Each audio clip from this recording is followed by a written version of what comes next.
देखिए बच्चों, आज अपन बात करेंगे अपना नेक्स्ट टॉपिक जो है 2.3.3, how can we separate a mixture of two immiscible liquids, है ना। और इससे पहले हम लोग ये कंप्लीट कर चुके थे। ये जो सेपरेशन टेक्निक्स थी वो हम कंप्लीट कर रहे हैं। और इससे पहले के लेक्चर में डाई को ऑब्टेन किया था, ठीक है, एवोपरेशन टेक्निक से। और मिल्क को भी, मतलब कि जो है मिल्क के जो पार्टिकल्स होते हैं, लाइटर पार्टिकल्स, ठीक है, उसमें जो पाए जाते हैं उसको भी सेपरेट आउट कैसे करते हैं फ्रॉम सेंट्रीफ्यूगेशन टेक्निक, है ना, सेंट्रीफ्यूगेशन मेथड जो है उससे। तो देखेंगे थर्ड जो है इसमें क्या दिया गया है, इमिसिबल लिक्विड्स को कैसे सेपरेट करें। तो क्या करेंगे अपन, late us try.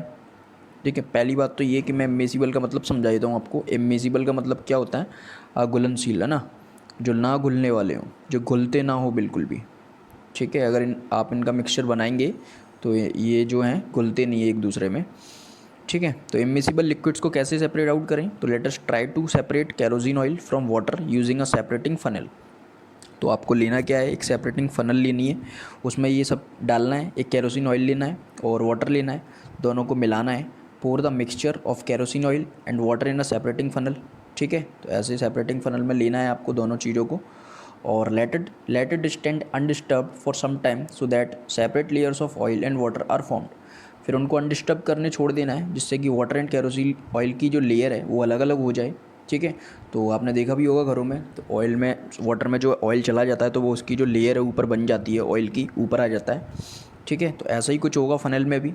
Open the stopcock of the separating funnel and pour out the lower layer of water carefully. ठीक है, होगा ये कि वाटर नीचे आ जाएगा। अब स्टॉप कॉक जो है आपको ओपन कर देना है, तो यहाँ से आपका पानी जो है सेपरेट आउट हो जाएगा, निकल जाएगा। और जब तक आपको निकलने देना है तब तक इसकी जो लेयर है केरोसिन ऑयल की वो नीचे नहीं आ जाती है। और जैसे ही वो आ जाएगी ऐसे ही आपको क्लोज़ कर देना है स्टॉप कॉक को। ठीक है, तो इससे जो है आपका केरोसिन ऑयल सेपरेट हो जाएगा। ओके, तो इसी में था यही, मतलब ये जो एक्टिविटी था उसमें यही सब कुछ है। Close the stopcock of the separating funnel as the oil reaches the stopcock. ठीक है, तो आपको क्लोज़ कर देना है जब तक कि केरोसिन ऑयल नीचे नहीं पहुंचता है। तो ये था बेटा फिगर 2.6 में, आप अच्छे से देख लेना वीडियो पॉज करके। सेपरेशन ऑफ इमिसिबल लिक्विड्स, ठीक है, सेपरेटिंग फनल है ये, इससे आप कर सकते हैं सेपरेट। अब इसके एप्लीकेशंस देख लेंगे, एप्लीकेशंस कहाँ कहाँ ये यूज़ होता है ना। फनल से आप कैसे इमिसिबल लिक्विड्स को अलग करते हैं। To separate mixture of soil and oil and water, oil and water के मिक्सचर को आप ऐसे अलग कर सकते हैं, घरों में भी कर सकते हैं। In the extraction of iron from its ore, the lighter slag is removed from the top by this method to leave the molten iron at the bottom in the furnace।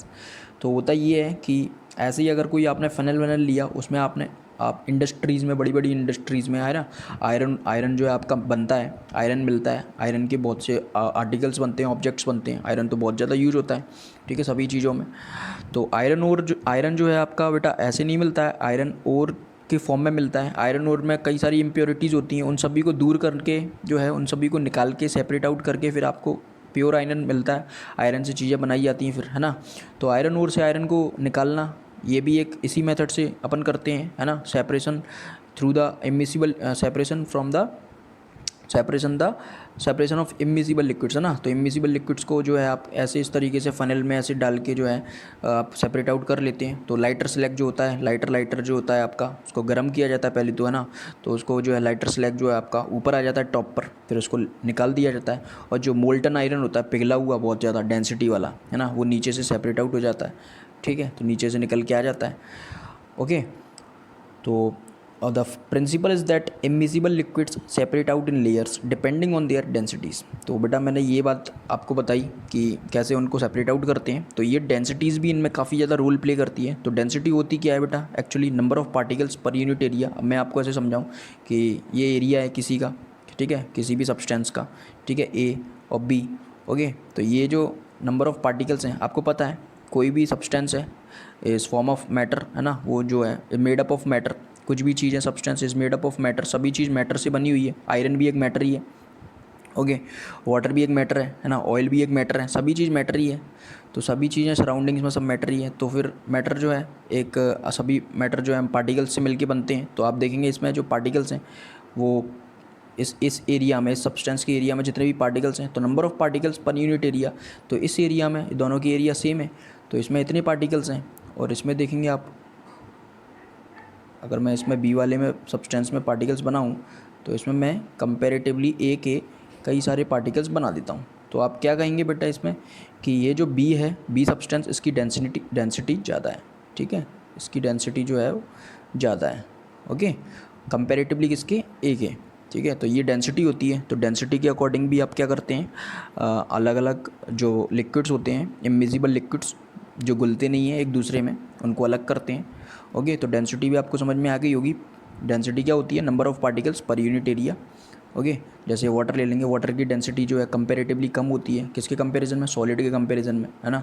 Ice के comparison में अगर अपन water की density देखेंगे तो क्या होगा, ice का जो डेंसिटी होती है वो ज़्यादा होती है, सॉलिड की डेंसिटी ज़्यादा होती है, और वाटर और लिक्विड्स की जो है वो कम होती है ना, और गैसेस की और कम होती है।